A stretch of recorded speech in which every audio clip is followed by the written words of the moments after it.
Hello, welcome learners. We are going to learn a very interesting topic today, that is how to draw human figure. Among the God's creations, most complex, most beautiful and most interesting creature is man, human being. When you study a human being, there are so many aspects that you have to capture in your drawing, not only the image that is front of you. Human beings are of different kinds. They are of different races with different kind of their quality, their appearance and also their height and everything.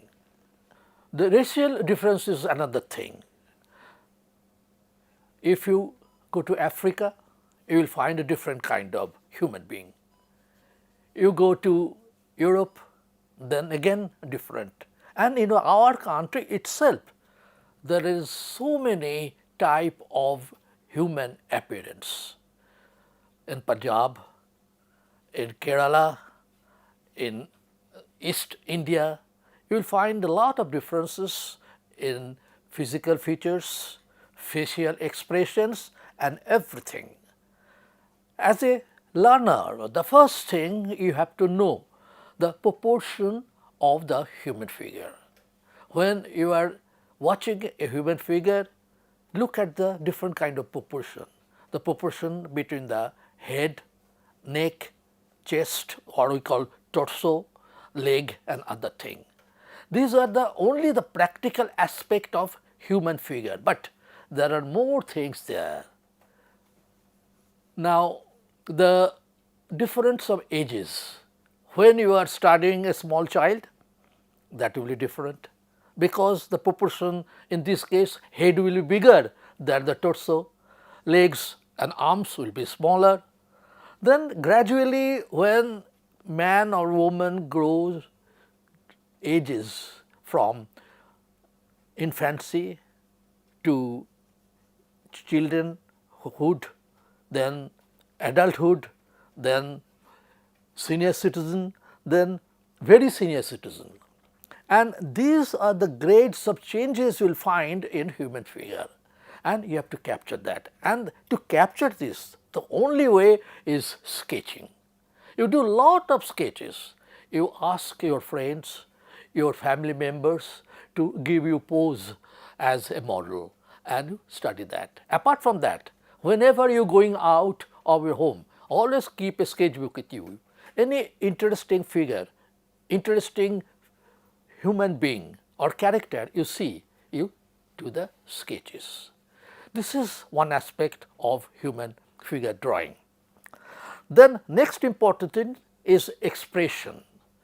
You have to learn how to capture the different kind of emotions that human being shows in their faces. Not only face, there is another thing we call it body language.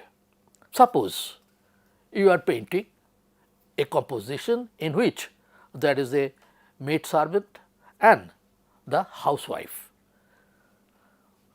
In these days you will find they are dressed almost equally same, but there are difference in the body language. So, take care to capture the body language of the house owner and also the body language of the maid servant. That will make it clear who is working under whom. Another thing is important, how to capture the different kind of emotion in your face. When you are happy, there is another kind of emotion that will express in your face. When you are sad, there is another. Then there are, according to Indian Shastra or canon of art, there are navaras, 9 kind of emotions that human being emote. In real life also when they are acting, the actors becomes great when they can actually register that kind of emotion in their faces. As you see here, the artist has asked one of his friends to sit as a model. You can do the same thing at your home. You have a lot of family members. You can ask your brother, your sister, even your mother or grandmother, father to sit as a model as he is sitting for him. Now, the first thing he is doing, the head and the face, which is most important part of human body. I told you already that emoting emotion or to capture the character actually related to the face and the head. So, he has started it with the face. Now, it is a pencil drawing, and after getting the outline of the face, he is giving the shades, or which we call chiaroscuro, the effect of light and shade. You can see that side has more light than this side of his face. So, the darker side also have all the thing clear. It is not that you can't see the shaded side, you can see, but you have to make it clear that it is shaded, but very clearly shown. And that side at bright light, that also you leave at quite white or something very clear in the drawing. Now, he moves to the torso side. You will notice there are different kind of shape of the shoulder. The model has a drooping shoulder. There are some shoulders which are absolutely squarish, but in this case you can see that is a triangular shape on the shoulder side, and he is actually doing that right now. Now, he is drawing the arms.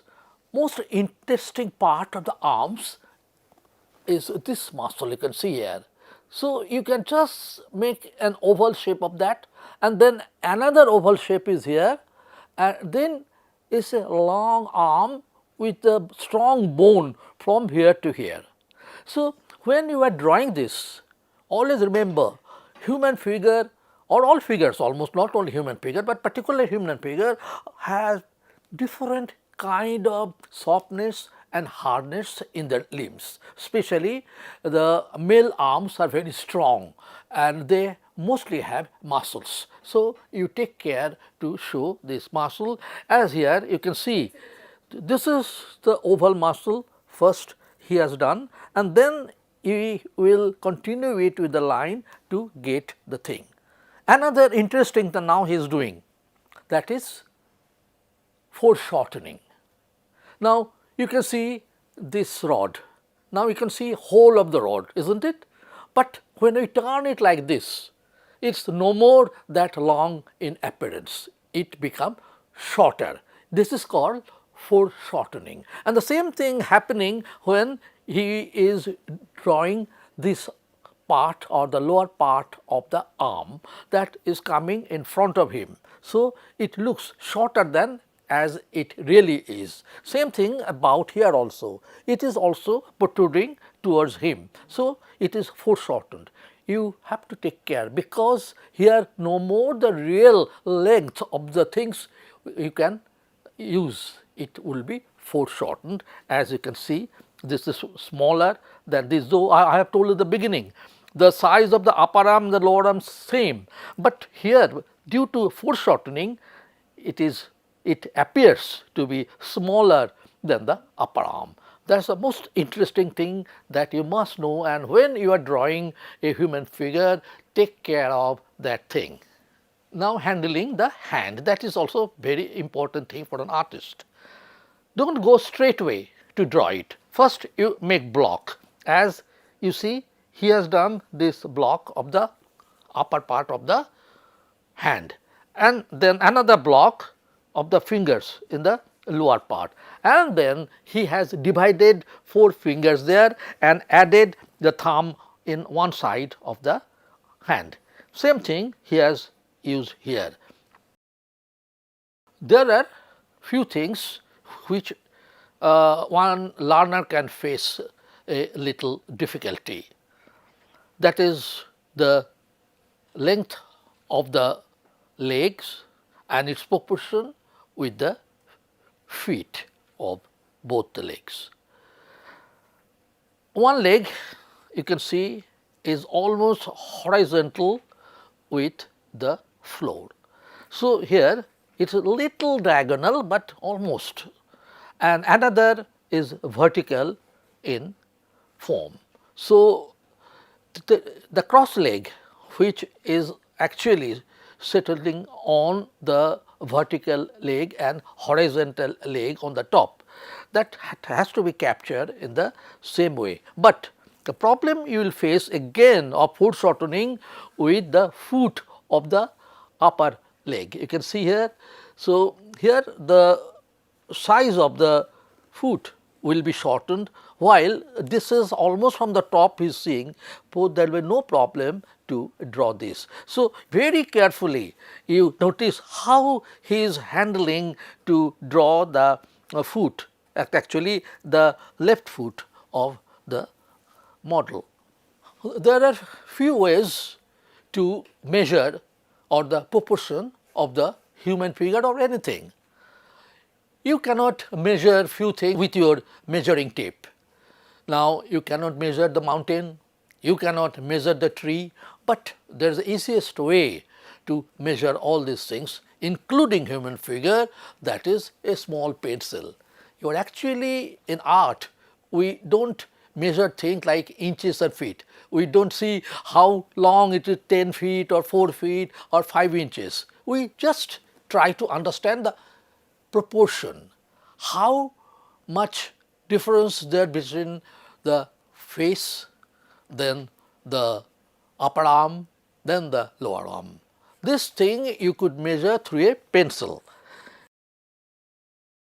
Hold the pencil with 4 fingers in the lower part and thumb on the upper part. 4 fingers in the lower part remain static, but the thumb will go up and go down according to the measurement of the object. You put the thumb on the edge of the thing that you are measuring. For example, the head and face you are measuring. So, you put this thumb on the pencil to measure the top of the head, and then gradually you come down and make a proportionate difference between your head and the torso.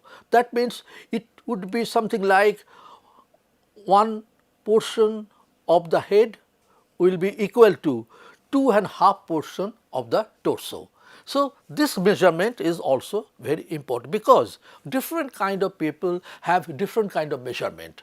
Some people have very long legs, short torso, long face and longer arms. So, accordingly you will measure the proportion of the limbs of your model and then draw it carefully. Then only you can recognize this is the figure of this particular person.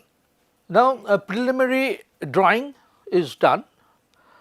We are going to start coloring. All the lines which are not necessary for the color and other thing, you can erase gradually, and only keep the main lines that will help you to understand the form and use the color on that.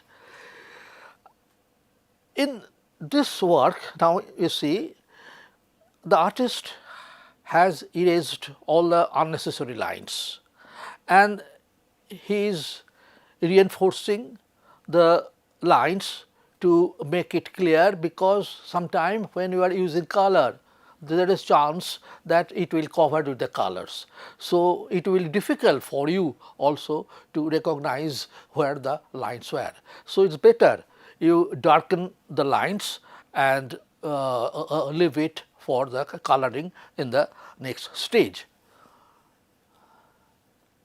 One thing that is important, in the beginning you are using HB pencil, and sometime also you can use 2B, but when you are darkening the lines you can use 2B or 4B pencils. You notice how beautifully these lines are done. Lines are firm, lines are very wary, and also each line itself is giving the modeling of the character. See the muscles, the turn of the arms, the foreshortening in the left arms and the fingers that there. So, everything is now perfectly drawn, which the next he is going to do is a use of color.